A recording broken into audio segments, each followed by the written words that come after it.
Hello guys, for today's video mag-splice nga pala tayo ng lubid. Ayan, ito nga pala yung kailangan natin gamitin, tape saka lubid, at saka pangputol na rin kung kailangan.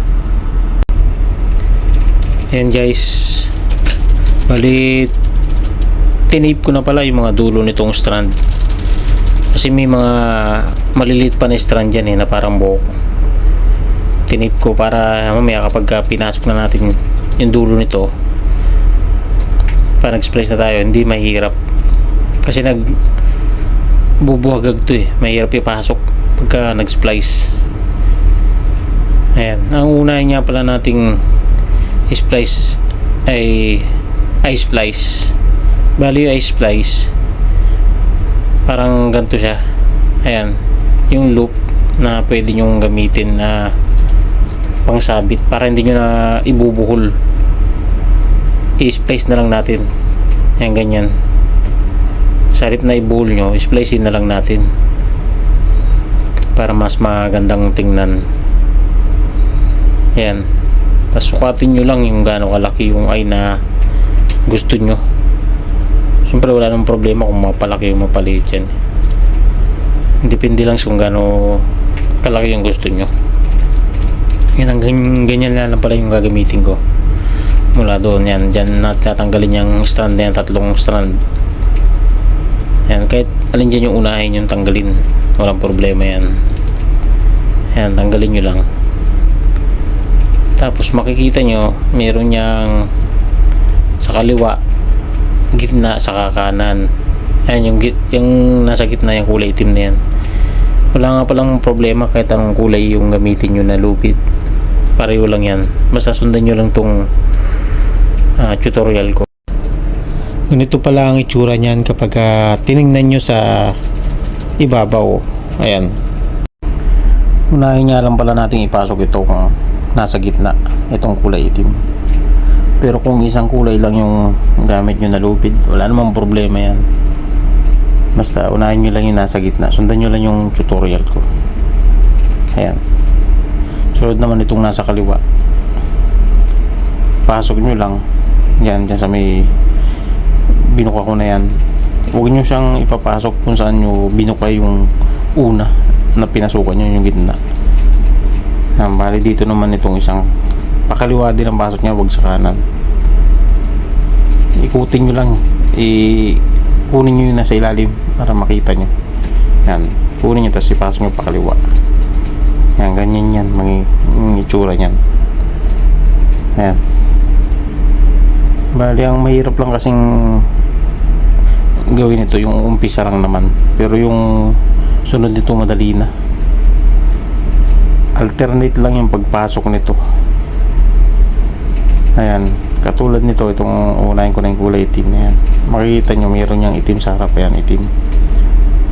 Yung kasunod nung itim, dilaw, doon ka papasok sa dilaw.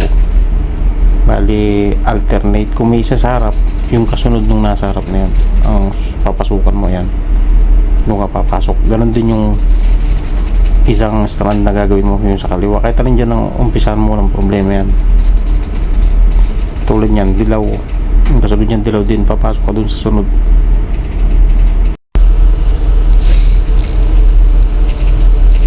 Yan, isunod naman natin tong isa. Bali kung ang nasa harap niya dilaw, tapos sunod itim, dun tayo sa itim, yung kasunod nitong nasa harap ng hawak natin na dulo ng strand. Yan, dun tayo papasok sa itim. Yan, ganyan. Bali kung yung umpisa pa lang ay mali na kayo, mali na rin pala yan hanggang dulo. Kailangan sa umpisa pa lang tama yung pagpasok nyo. Pero yung sa umpisa lang naman kasi yung medyo nakakalito dyan, kailangan tama. Magsasama kasi yan sa isang strand kapag nagkamali ka. Kaya doon mo nalaman na mali ang pag nagsama sila sa isang strand. Kaya dapat doon sa umpisa pa lang tama na yung pinasukan nyo. Ayan, dapat maging alternate siya, mag-alternate siya. Ayan, dapat hindi magsasama sa isang strand, yung dulo, yung mga strand niyan hindi magsasama-sama. Ganyan siya. Ayan, Ayan, tapos na yung ating I-splice. Ayan, pwede nyo na isabit yan kung saan gusto nyo isabit. Ayan, ikut-ikutin nyo nga lang pala kung yan, para medyo sumabay yung ikot nya doon sa layout ng lubid. Ayan, yun yun mo. Ang ganda na, pwede na, hindi na kailangang ibuhol-buhol. Yan, splicein na lang natin, mas maganda pang tingnan, no? Ayan guys, susunod naman natin yung isang dulo. Bali, ang gagawin nga pala natin short splice. Ito yung kung sakali maputol yung lubid nyo na ibubuhol nyo siya, yan, ganyan, para magdugtong. Splicein na lang natin, pagsamahin natin ulit. Hindi na siya mabuo ng buo na talaga na buo, pero kaya natin siyang pagsamahin na mas magandang tingnan kaysa sa nakabuhol.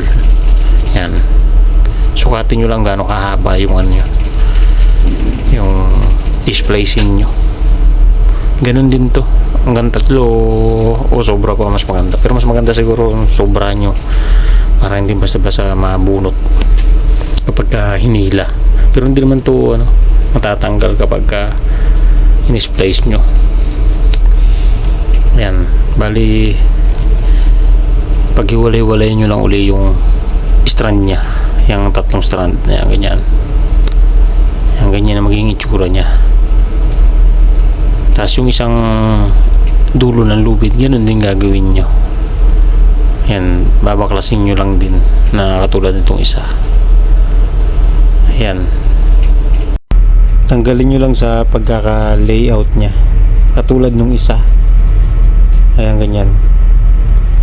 Tapos pagsasaklubin nyo yan, ayan, ganyan, parang pagsasamahin nyo siya. Makikita nyo yan, parang magiging isa na siya kapag sinaklob mo, pinagsama mo yan, ganyan. Yan, parang pinagyapos mo siya, yan, parang isang layout na lang siya. Yan, yung makikita nyo yung strand nya, parang isa na lang siya dun sa isang kaputol nya. Yan, ganyan. Yan ang itsura nya kapag pinagsaklob mo siya, parang pinagyapos yung dalawa na yan. Tapos habang kapag in-splice na natin yan, yung isang side i-tape muna natin dito para kapag habang in-splice natin hindi matanggal. Yan, lagyan lang natin ng tape para yung isang side mo nang splicein natin, tapos isa mamaya na kapag katapos nitong isang walang tape. Yan, lagyan nyo lang, kahit rin dyan unahin nyo, okay lang yan, walang problema yan. Pero unahin ko na itong isa sa may bandang kanan ko. Ang pag-splice pala nito katulad din nung sa I-splice, alternate lang din. Yan, kung meron siya sa katulad nitong itim, meron siya sa harap na dilaw, yung kasunod niya dilaw din, doon ka sa sunod nung nasa harap niya na dilaw, yan, katulad ng ganyan. Yan, madali lang to. Yan, katulad niyan, dilaw yung nasa harap niya, yung kasunod niya itim, doon ka sa itim. Yan, alternate lang din. Mas madali to kaysa dun sa I-splice, saka dun sa gagawin natin na backsplice mamaya. Yan, ganun lang din. Ganun lang din to. Itim yung nasa harap niya, yan, dun tayo sa dilaw. Yan, ganyan. Pasok lang natin hanggang sa umabot hanggang sa dulo nung lubid. 3 o higit pa, okay na yan. Pero 3 pwede na siguro yan, kung hindi naman siya basta-basta matatanggal yun yung pinaka parang minimum niya, 3. Yan, ganyan, pasok lang yung ipasok hanggang sa matapos nyo yung hanggang sa dulo niyan. Ayan, ganyan. Kapag nag-splice nga pala kayo, huwag nyo itutuloy-tuloy yung isang strand, dapat salitan para hindi maiwan yung iba, kasi mahirapan kayo nyo magpasok kapag inuna nyo yung isa lang. Dapat isa-isa ang pasok. hanggang sa maubos yung binaklas nyo na strand. Tapos kung mahaba pa rin tapos ayaw nyo nang ituloy, i-tape nyo lang yung dulo o kaya sunugin nyo, pwede naman yun, o kaya tape nyo para hindi na sobrang haba yung splice nyo. Isunod naman natin tong isa, ganun din, alternate lang din, tulad yan, yung itim, yung nasa harap nyan dilaw, bali paulit-ulit lang din to, hindi kayo malilito. Yan, dilaw, yung kasunod ng dilaw na yan, may isa pang dilaw, ipasok nyo doon sa kasunod ng dilaw na yan. Ayan, ganyan. Huwag nga pala kayong baka kasi malito kayo kasi dalawang kulay itong gamit ko eh, dilaw saka itim. Pero kung isang kulay lang yung gamit nyo, sundan nyo lang yung alternate na may isa sa harap, yung kasunod yung pasukan nyo, parang ganun. Huwag nyo basihan yung kulay na gamit ko kasi ito kasi yung available na lubid na pwede kong magamit eh. Balang sundan nyo lang yung alternate nya, huwag yung kulay. Pero kung may lubid kayo na dalawang kulay na katulad nito, mas madali siyempre, yun ang mas dabis na gamitin nara kung magpa-practice man lang kayo. Pero kung sanay na kayo, walang problema kahit anong kulay yan. Katulad yan, dilaw yung nasa harap nya, kasunod itim, doon sa itim sa ikalawa. Yan, ganyan lang, splice nyo lang hanggang sa umabot sa dulo ng strand na ipapasok nyo. Yan, ganun din sa katulad sa kabila. Kapag nadadamihan na kayo, masyadong mahaba, putulin nyo na lang, pwede naman yun. Basta umabot ng 3 pataas, pwede na yan. Hindi na basta-basta matatanggal yan. Kahit pailahin ng kalabaw yan, hindi yan basta-basta matatanggal. Kahit mayroong mabigat na nakabitin yan.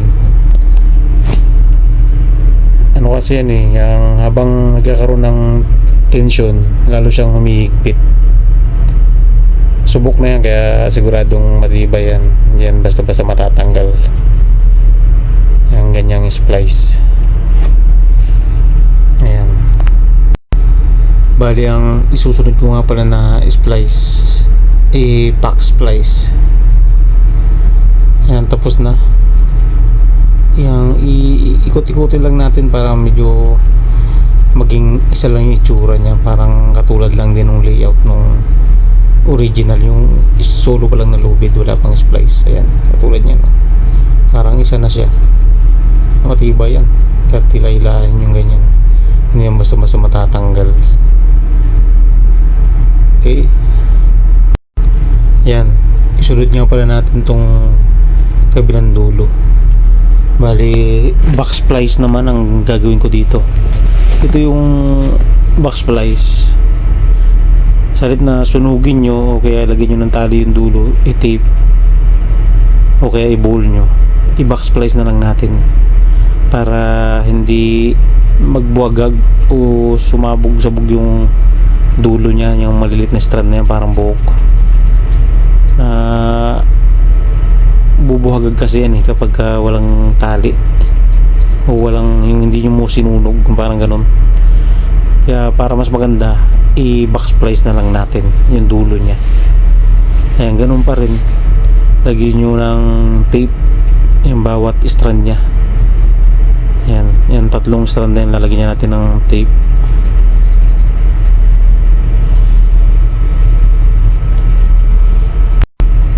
Back splice nga palang tawag dito kasi yun nga, yung dulo ng strand nya ibabalik natin sa mismong katawan nya, doon natin siya i-splice. Ayan, makikita nyo yan kapag tapos ko itong i-tape lahat. Ayan, kailangan nyo siguro ng ano dito, pamputol. Malambot lang kasing putulin tong duct tape, kaya hindi na ako gumamit ng gunting o kaya pamputol. Kaya ko siyang hilahin lang, kahit kukulang yung pamputol pwede na. Malambot lang kasi itong duct tape.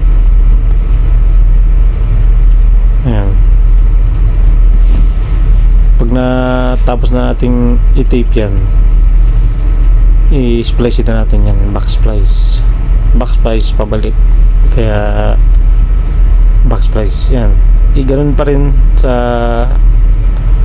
mga unang in-splice natin, sukatin lang natin. Hindi naman kailangan mahaba ito, 3 lang pwede na, 3 pasok lang pwede na yan. Ganun din sa una, tanggalin lang natin yung layout nya, ihiwalay-hiwalay natin siya. Yan, bawat strand yan paghiwalay natin. Ayan, ganyan din siya itsura niya kapag hiniwalay nyo na yung ganyan. Medyo nakakalito nga pala tong box splice, baka kasi magkamali kayo ng patong, kasi pinapatong lang to eh. Pero kung susundan nyo tong video ko, hindi naman kayo siguro malilito. Bali itong katawan to itim, papatong nyo dyan sa kaliwa nya, tapos yung kaliwa naman papatong nyo sa sunod na nasa kaliwa nya, pali pakaliwa to. Yan, katulad yung pinatok ko sa kaliwa, itong dilaw nito papayukuin ko yan, parang ganyan, ipofold ko ng ganyan, parang pinayuko ko, tapos para hindi umangat yung dulo ng strand na yun, ipiting ko ulit naman itong nasa kaliwa, kasi papasok ko dun sa itim. Ayan, parang pinasok ko dun sa nasa kaliwa, tapos yung isang nasa kaliwa na dilaw papasok ko ulit dun sa kabilang dilaw, tapos yung ikalawang dilaw ipapasok ko naman dito sa itim. Ayan, ganyan. Ayan, ganyan na magiging itsura nyan. Sundan nyo lang tong tutorial ko para hindi kayo balito, kasi kapag wala kayong ginagayahan, medyo nakakalito minsan. Hindi sa ibabaw na ipatong eh, nasa ilalim napupunta yung unang papasok nyo, kaya nagkakamali. Kaya bali sa ibabaw nyo sa ipapatong, ipitig nyo nung kasunod, parang ganon. Ayan, ganyan magiging itsura nya kapag naipasok nyo na. Ayan, ganyan no, parang triangle nya yung itsura nya sa ibabaw, may pagkaganyan no. Ang pasok nga pala nito, yung kapag tapos nyo na yung nasa una na yan, katulad lang din ng mga naunang splice natin, alternate pa rin.